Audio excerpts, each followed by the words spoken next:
অপরাধ, আমাদের বাড়িঘর কেন জ্বালা দিবে, আমাদের মন্দির কেন ভাঙবে, আমাদের মহিলা বউ বাচ্চাদেরকে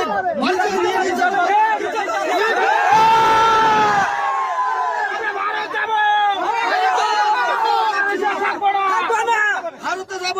ভারতের সরকারের কাছে আমরা আবেদন, আমাদেরকে একটু সুদৃষ্টিতে দেখুন, আমরা আর একদিকে থাকতে পারছি না, আপনারা আমাদের দয়া করে নিয়ে যান প্লিজ।